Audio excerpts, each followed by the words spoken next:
And so this is Parliament Square. This is central London, Houses of Parliament there in front of us. This is a photo from, I think it was an Oxfam campaign. One of the few sort of aerial shots that is copyright free, so I'm allowed to use it. There's Parliament Square in front of us, leading over the Westminster Bridge. You can see the London Eye. This is Whitehall down here. Around it, you have got various organs of the state and government, not just Parliament, but behind us we have the Supreme Court. This building here is the Treasury.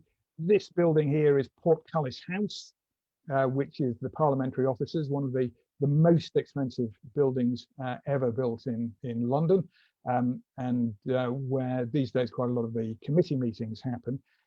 The square itself is relatively new. It was laid out in 1868.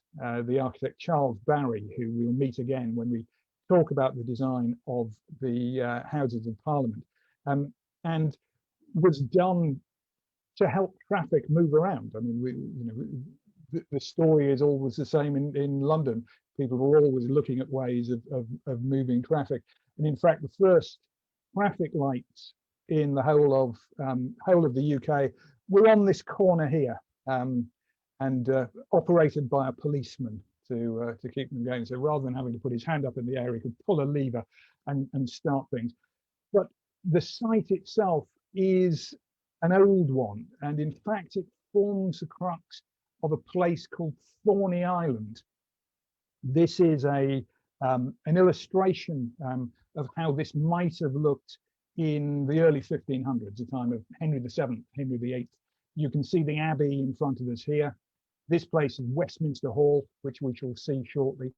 But this is an area that was outside of London. So back then, London was the city of London, the square mile, the stuff to the east around St. Paul's. Thorney Island was a little sort of lip of land in between two branches of the River Tyburn that flow down from Hampstead, go under Buckingham Palace, goes through St. James's Park, splits here, and goes down into the Thames here. Back then, the Thames much wider, marshes on the far side of the river. This was the place where an abbey had grown up in probably the 900s, may have been a little bit before, and where a king called Edward the Confessor built a palace in the 1060s, and we'll come to that later on. So Parliament Square is sort of here in this map. So for a long time, it was a bit of high ground outside of London. It had a special sort of role all to itself, royal and religious. If we go and have a look at it now, or close to now, this is a sort of panorama shot. Again, Portcullis House here, and the Treasury over here. I'm going to try and click on this and see if I can bring up Google. I hope everyone can see this. So this is the, taking a little bit of time to load up. This is the Google Street View. Parliament Square bedecked in flags, so I suspect it was taken at a time when there was a Commonwealth conference, because these look like flags of the Commonwealth. Whitehall down here.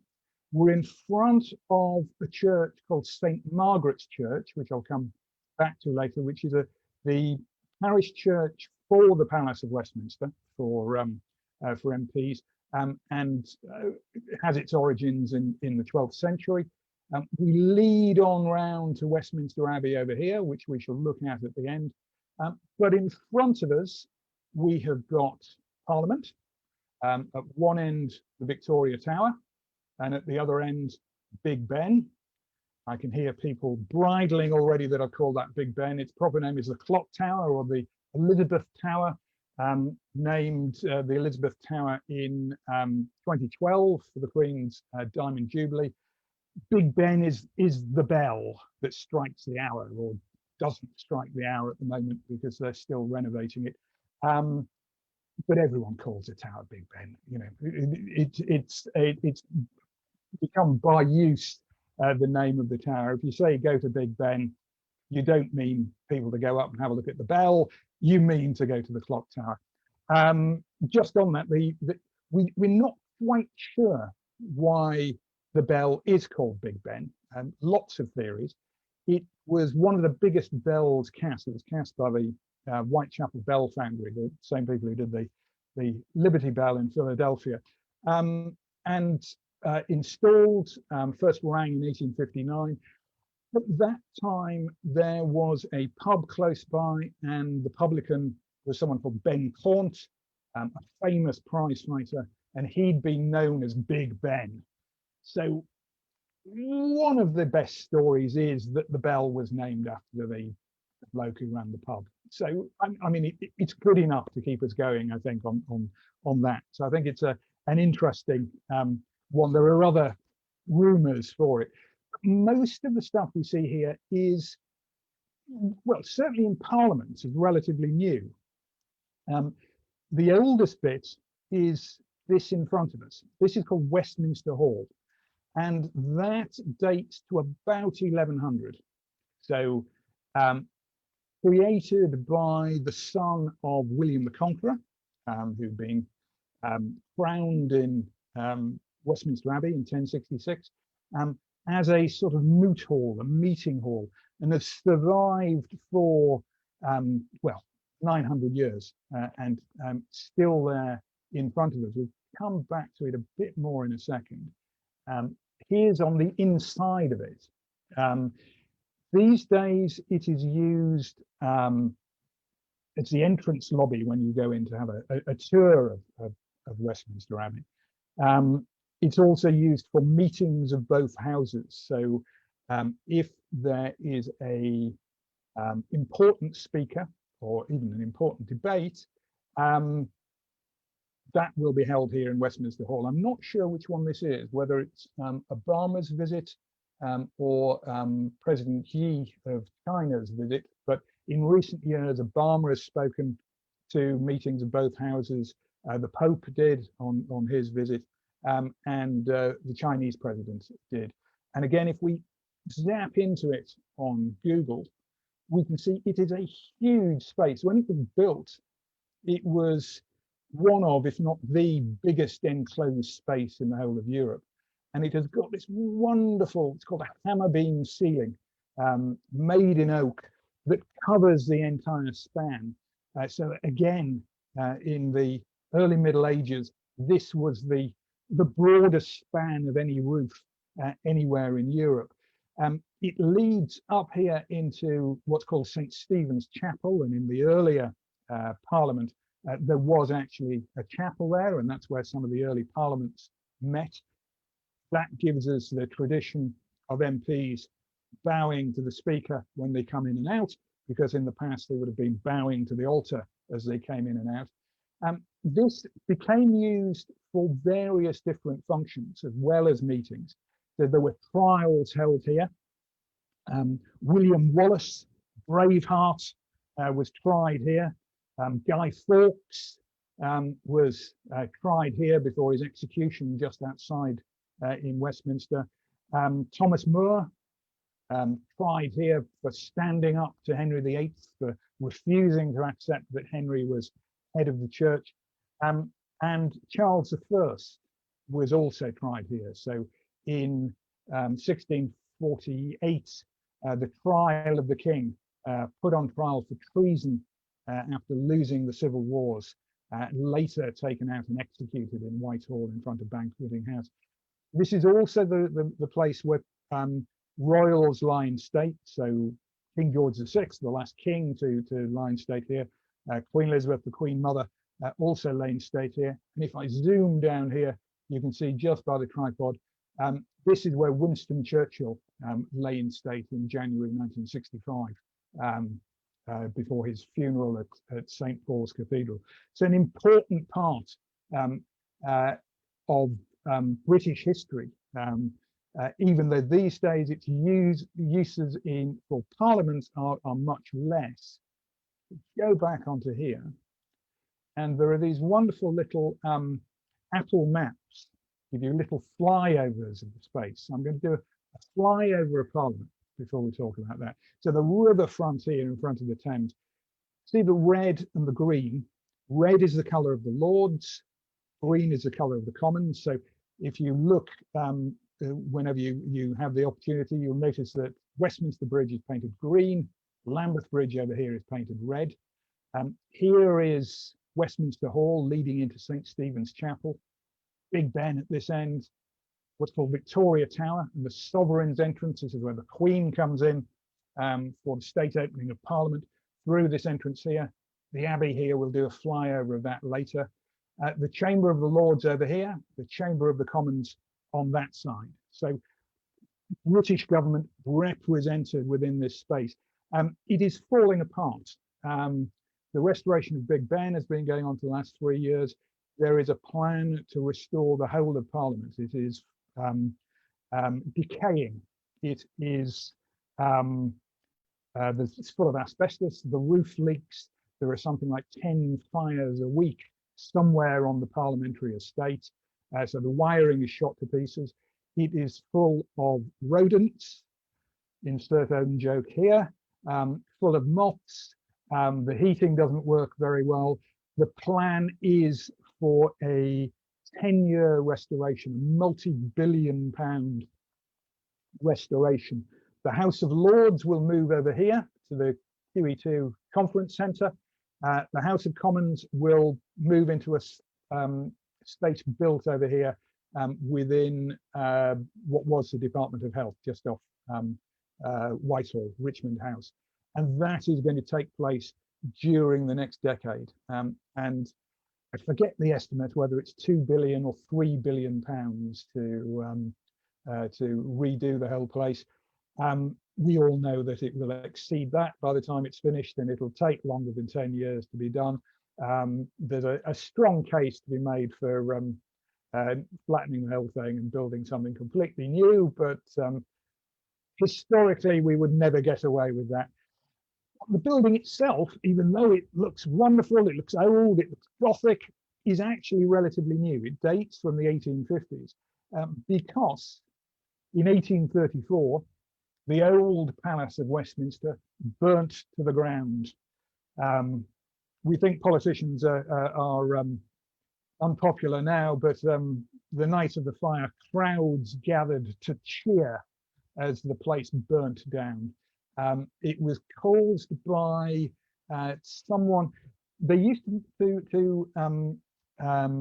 measure the accounts, the money coming into government through things called tally sticks, little wooden sticks that you put marks on.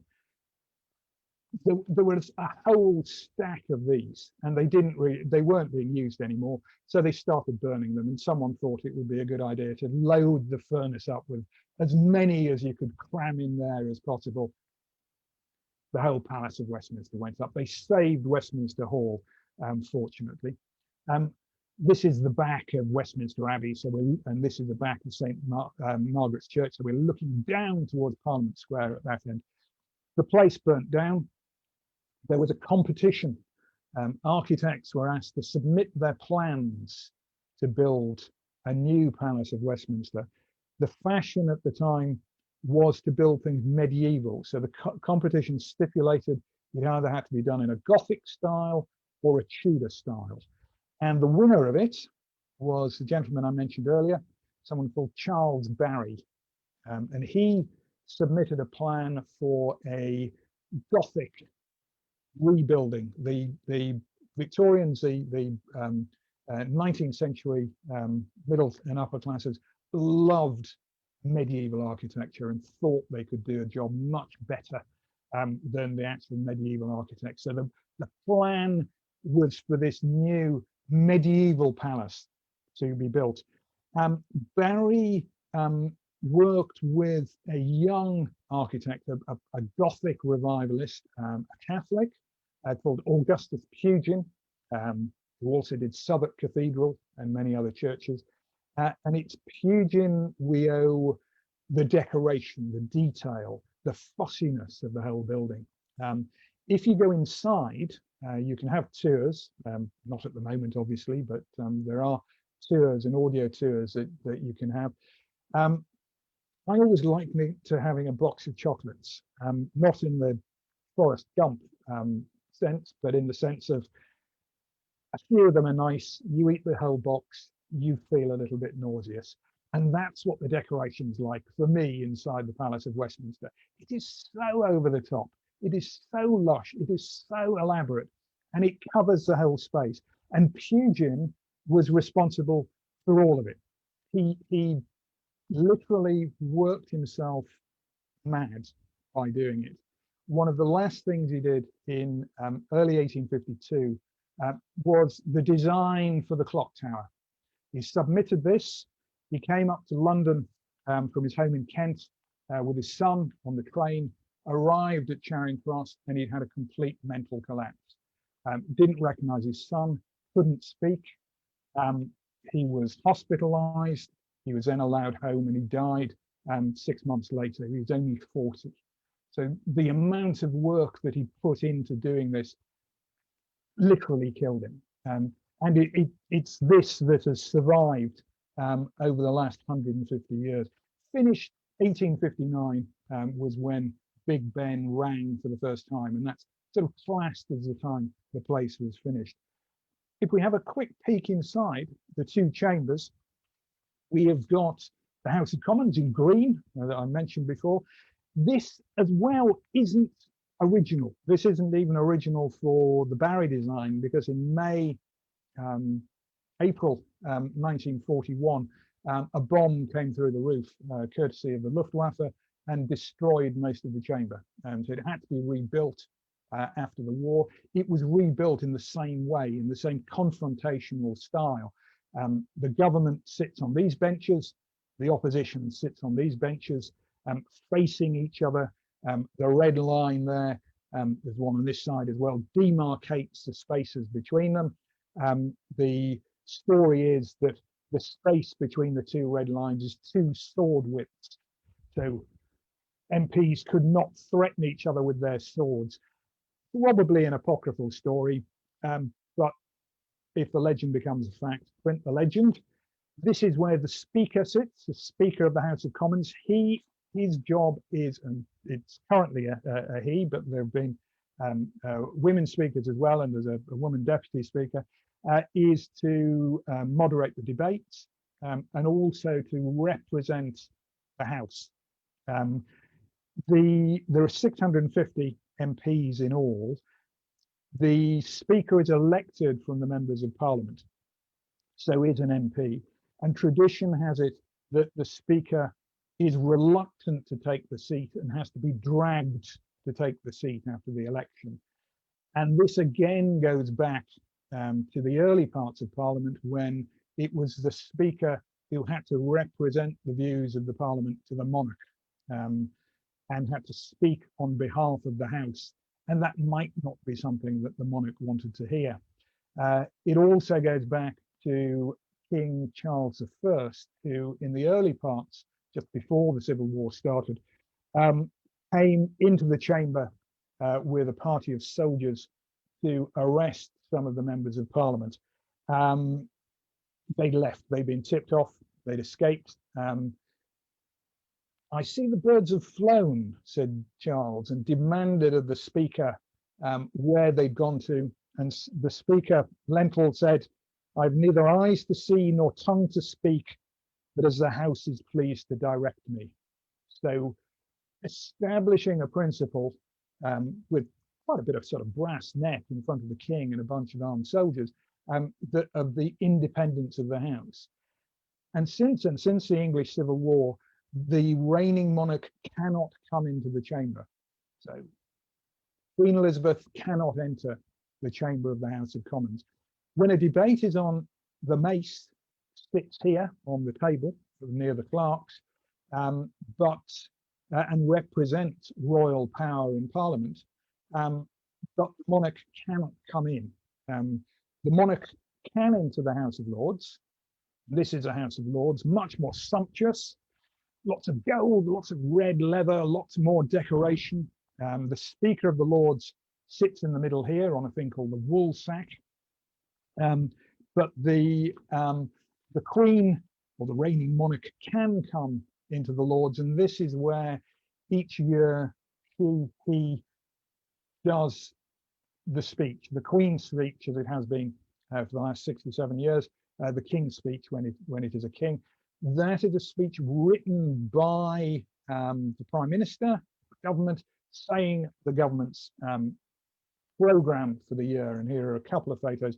On the right, the Queen in the imperial state crown, with Prince Philip beside her. The Queen rides in her gold carriage to Parliament, robes up. The crown travels in its own carriage to Parliament. Puts the crown on, sits there and reads the speech. The one on the left, she's got Charles next to her, and she's in her mufti, and that's because this was a year where the Queen's speech was organised in a hurry and coincided with the first day of Ascot. And the Queen really wanted to be at Ascot. So she came along, read the speech, got through it as quickly as she could, was then in a fast car over to the racecourse in time for the first race. But you can see it's a wonderful event. When this takes place, the night before, Beefeaters searched the cellars of the Palace of Westminster, because in 1604, Guy Fawkes tried, 1605, Guy Fawkes tried to blow it up. He was found underneath in the basement with barrels of gunpowder. So ever since then, there is a symbolic search of the cellars by the Beefeaters. The Queen can't go into the Commons, so Black Rod, the gentleman usher of the Black Rod, who's a woman at the moment, summons Parliament. She walks out of the Lords, across the central lobby. The door of the Commons chamber is closed in her face as she arrives. She bangs on the door. It's opened, and she says, "Your Majesty, Her Majesty requests your attendance at the other place." And the members of the Commons file out to the bar of the Lords to hear the speech.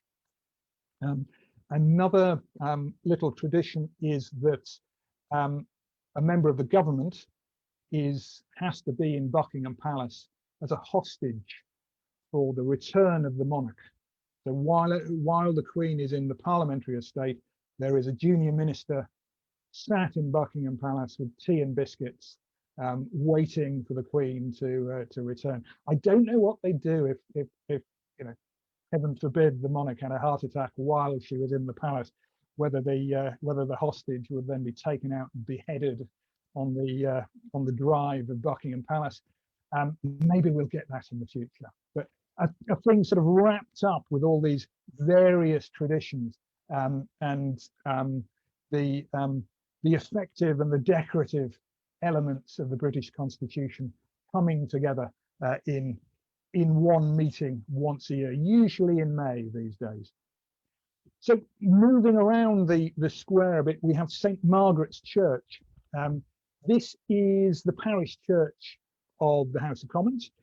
The first one was built in the 12th century by the monks, the Benedictine monks who occupied the abbey. They didn't want the hoi polloi basically coming into their lovely abbey for everyday services, so they built them a church outside. It was rebuilt about 1500 by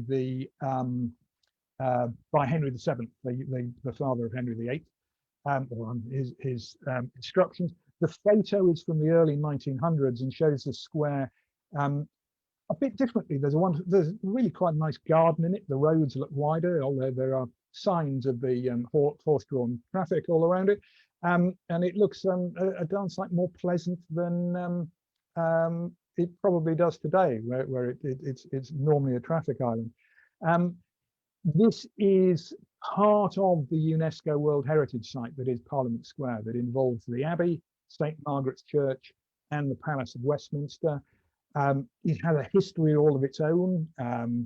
Samuel Pepys, a famous diarist, was married there, as was John Milton, the poet. Walter Raleigh is buried there, executed just outside in the reign of James I. William Caxton is buried somewhere in the grounds, the father of printing in the UK. Harold Macmillan was also married there, as was Winston Churchill back in 1904. Winston and Clementine Churchill were married here. 1904, 1906. I'll come back to you on that. 1904 is wrong. Might have been 1906, might have been 1908, but he was married here anyway. So Churchill and Clementine were married here, and it is open to the public as well. You don't have to have a ticket to go into the Abbey, to go in to have a look at the church, and it's a lovely, lovely church on the inside, a lovely medieval shape to it. Just over to the right, we have another building, which is these days the home of our Supreme Court. It's started off as the Middlesex Guildhall, so the town hall for the county of Middlesex. Being the Supreme Court, so our highest judiciary body since 2009. We used to call them the Law Lords. They used to sit in session in Parliament. They got their own building here in 2009. 12 justices of the Supreme Court. Little different to the American Supreme Court in that there is statutory retirement at the age of 70. They're not political appointees. They're appointed by an independent committee of the judiciary, and they don't arbitrate on the Constitution. And they can give judicial review of laws, and often cases come to the Supreme Court if there's some ambiguity in them, for the Lords to decide what the law is meant to say, but Parliament can overrule them if they pass a new law to do it. So the Supreme Court meets here most of the time, and again, it is public. You can go in and watch them in session.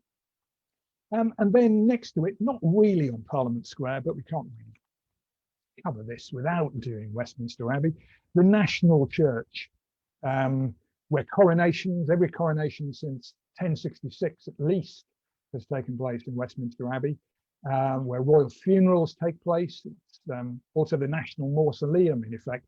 There are over 3,000 burial monuments or graves within the Abbey to most of the famous people in British history. It's actually these days not an abbey. It's not been an abbey since Henry VIII and the Reformation back in the 1430s. Its proper name is the Church of St. Peter at Westminster, and is known as a royal peculiar. It's not within the diocese of the Bishop of London. It answers directly to the monarch. So the monarch appoints the Dean of Westminster, who is in charge of the area. What we see here was built in the 1200s. The first abbey was built for Benedictine monks by Edward the Confessor in 1065. We'll come to that in a second. Let's do another one of those little apple flyovers of it, so you can see it here in situ. The two towers here, added in the 1740s by an architect called Nicholas Hawksmoor, a pupil of Christopher Wren. Wren's plan was to build a bigger tower here in the center, but he realized that the building wasn't structurally strong enough to do it, so that went into abeyance, and these towers were added at the end. This is the chapter house, where the monks used to meet each morning and read a chapter from the book of St. Benedict. This is the Henry VII chapel, where Henry VII is buried. It's built about 1500, St. Margaret's Church next to it. You might also see these coming down. These are the flying buttresses. So the church was built in the 1200s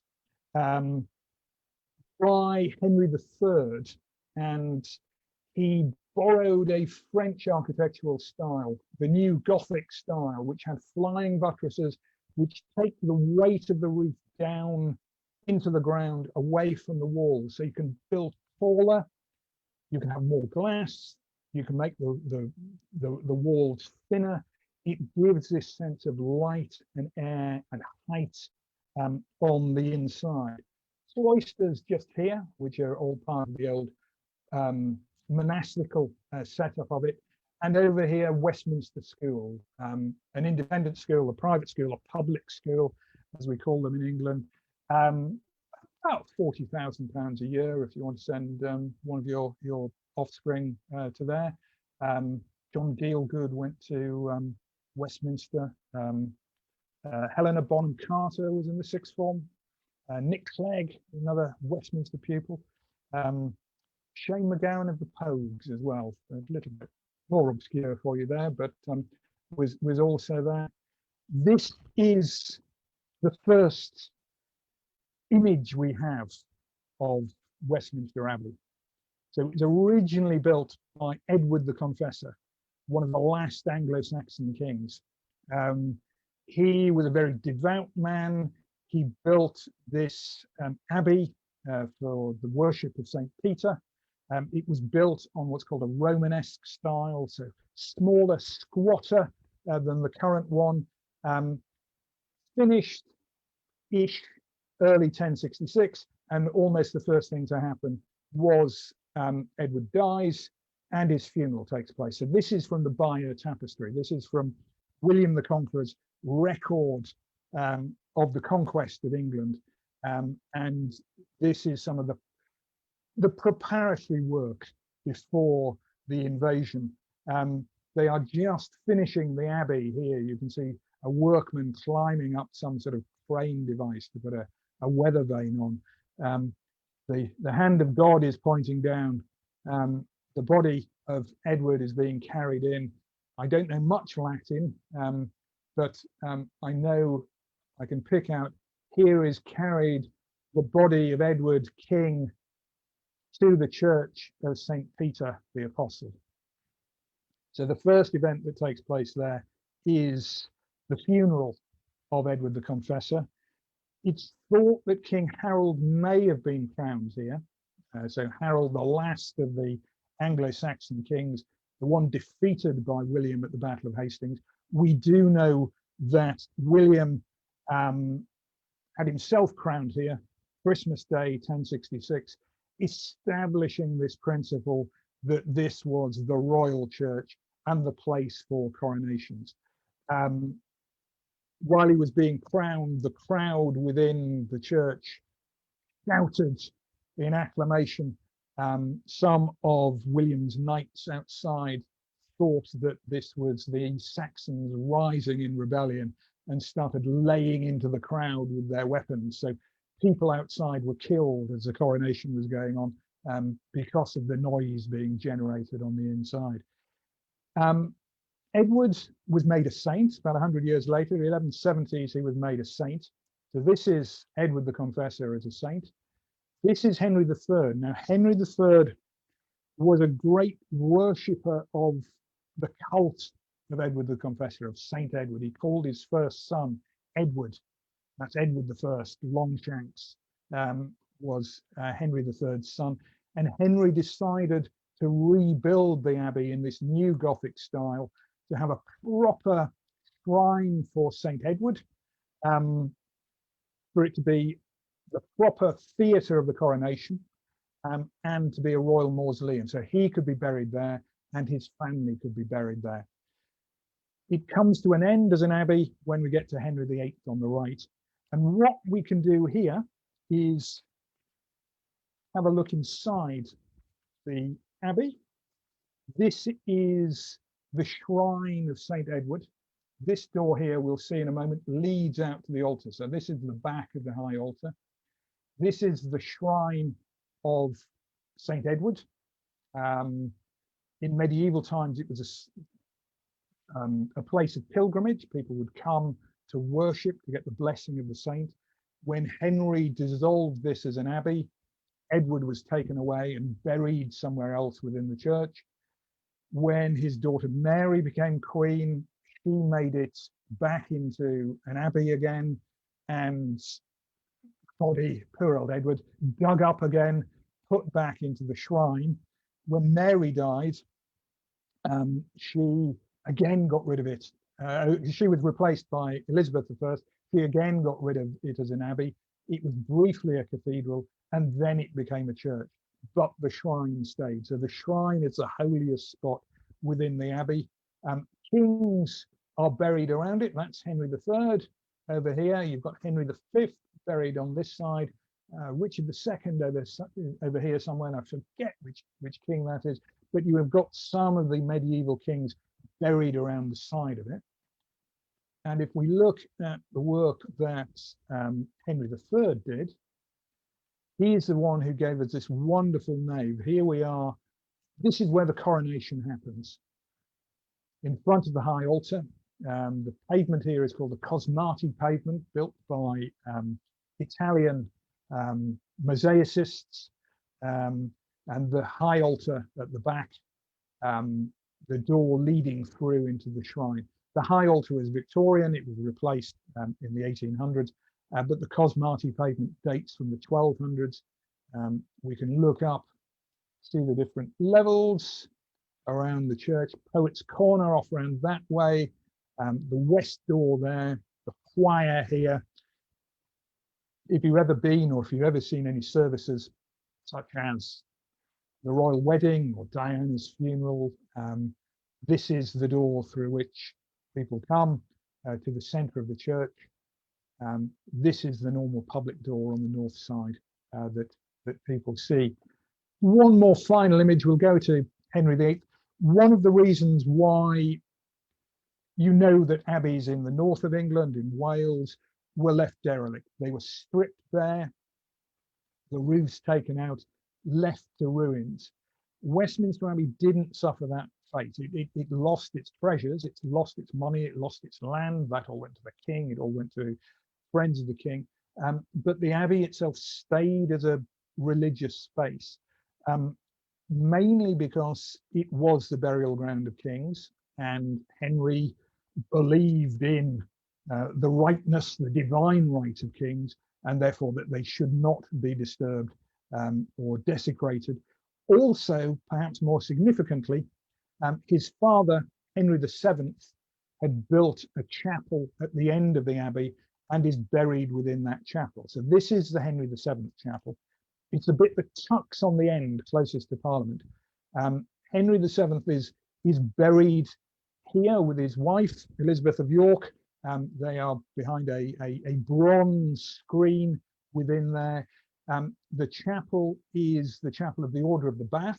So all these wooden stalls are where the Knights of the Order of the Bath sit. They have their coat of arms flying above them, their helm, their crest and their helm, and coats of arms in brass on their particular stalls. Queen sits over here, and Prince Charles sits over here. That's looking down into the shrine. The Henry VII chapel, or the Lady Chapel, because it's dedicated to the Virgin Mary, is an absolutely sumptuous bit of work. Built about 1500.